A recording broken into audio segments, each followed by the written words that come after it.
কি করবেন অর্জুন সিং? এখন অবশ্যই এই প্রশ্নই ঘুরপাক কাটছে প্রত্যেকটি মহলেই। ড্যামেজ কন্ট্রোল কি তৃণমূল করবে, নাকি এক্ষেত্রে যেটা বলছেন অর্জুন সিং, ধোকা দেওয়া হলো, টিকিট আমাকে দেওয়া হলো না, যা বলা হয়েছিল, টিকিট না পেয়ে অর্জুন শিবিরের ক্ষোভও আপনারা দেখেছেন গতকাল ব্যারাকপুর সহ বিভিন্ন জায়গায়। আপনাদেরকে দেখিয়েছি আমরা, যেখানে দাঁড়িয়ে অর্জুন সিংয়ের যারা অনুগামীরা ছিলেন তারা বিভিন্ন জায়গায় বিক্ষোভ দেখিয়েছেন। এবং এই জায়গায় দাঁড়িয়ে সব থেকে বড় প্রশ্ন, তৃণমূল ত্যাগের পথে কি অর্জুন? গেরুয়া শিবিরে প্রত্যাবর্তনের কি ইঙ্গিত?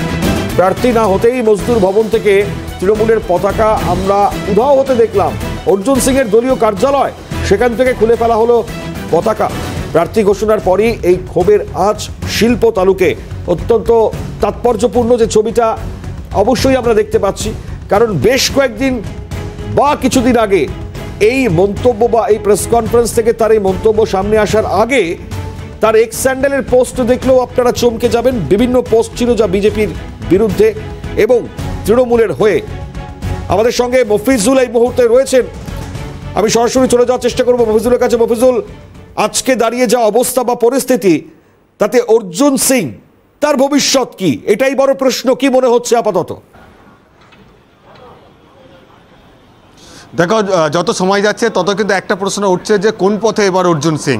অর্জুন সিং এর রাজনৈতিক পরিকল্পনা বা রাজনৈতিক ভবিষ্যৎ এখন কোন দিকে, এটাই সব থেকে বড় প্রশ্ন। তার কারণ হচ্ছে গতকালকে তৃণমূলের প্রার্থী তালিকা থেকে যখন অর্জুন সিংকে বাদ দেওয়া হলো, তার নাম যখন সামনে আসলো না, তারপরেই কিন্তু অর্জুন অনুগামীদের মধ্যে ক্ষোভ বেড়েছে, বিভিন্ন জায়গায় বিক্ষোভও হয়েছে এবং আজকে সকাল থেকেও সেই ক্ষোভ কিন্তু রয়েছে। যদিও এখনও পর্যন্ত অর্জুন সিং তিনি নিজে নতুন করে কোনো প্রতিক্রিয়া না দেওয়ার কারণে তার যারা অনুগামী তারা হয়তো সরাসরি কিছু বলতে না চাইলেও কিন্তু বেশ কিছু চিত্র থেকে এটা স্পষ্ট যে শাসক দল তৃণমূল কংগ্রেসের এই সিদ্ধান্ত তার অনুগামীরা মেনে নিতে পারছে না। এবং অর্জুন সিং নিজেও বলেছে যে তিনি দলটা বারবার করলেও তাকে কিন্তু দল বারবার অপমান করছে। 2019 সালেও ঠিক একই রকমভাবে তাকে বাড়িতে ডেকে শেষ পর্যন্ত প্রার্থী তালিকা থেকে তার নাম বাদ দিয়ে দেওয়া হয়েছিল।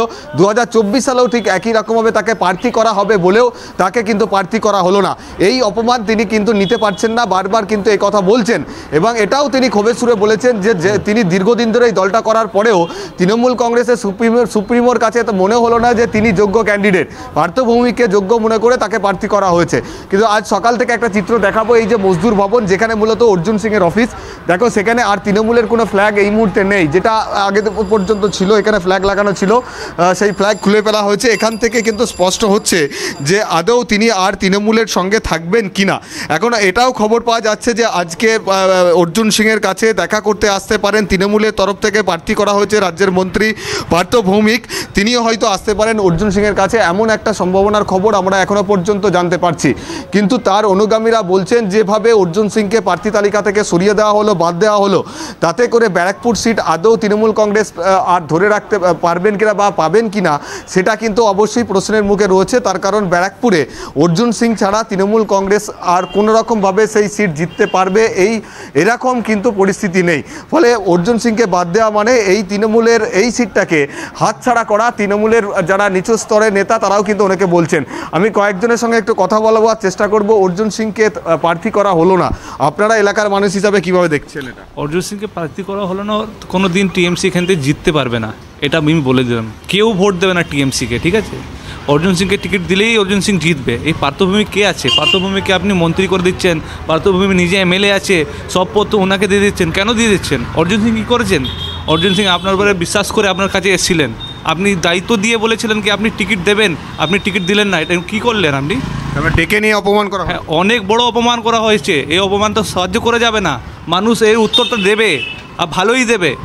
আপনাদের কি মনে হয় অর্জুন সিংয়ের আবার এই পুরনো জায়গায় ফিরে যাওয়া উচিত, যেখানে গিয়ে তিনি টিকিট পেয়ে এমপি হয়েছিলেন? আমি কিছু বলতে পারবো না, অর্জুন সিং নিজেই ডিসাইড করে নেবেন। আপনি বলেন ডিসিশন যা নেবে আপনারা তাই। আপনি বলুন না, আপনি কি আপনার নিজের ঘর ছেড়ে চলে যাবেন? নিজের ঘর বাড়িতে ফিরলেন, নিজের বাড়ির লোক ওনার সাথে কি করছেন? এসব কি হচ্ছে? মঞ্চে বসিয়ে এরকম করো, কি ভালো করেছে? এসব একেবারে ভালোভাবে মেনে নিতে পারছে না, মানে নিজেকে ডেকে নিয়ে অপমান করা হলো, এটাই বলতে চাই। আমরা তো এখানে থাকি, ব্যারাকপুর অঞ্চলে আমরা থাকি। ব্যারাকপুর অঞ্চলে দেখা যাচ্ছে যে অর্জুন সিং একটা হেভিওয়েট ক্যান্ডিডেট। যদি আপনি দেখবেন অর্জুন সিং যাকেও জিজ্ঞেস করবেন, অর্জুন সিং একটা হিউয়েট ক্যান্ডিডেট, ওনাকে টিকিট দেওয়া উচিত ছিল। ওনার সংগঠনটা খুব মজবুত আছে ব্যারাকপুর অঞ্চলে। তো আমি জানি না তৃণমূল কী দেখে ওনাকে টিকিট দেয়নি, কী এই যে পার্থ ভৌমিক বা সোমনাথ সাই এরা বারবার অর্জুন সিংয়ের বিরুদ্ধে বিষাদঘাত করেছে, তার বিরুদ্ধে কথা বলছে, এটার মূল কারণ কি? অর্জুন সিংয়ের জনপ্রিয়তা?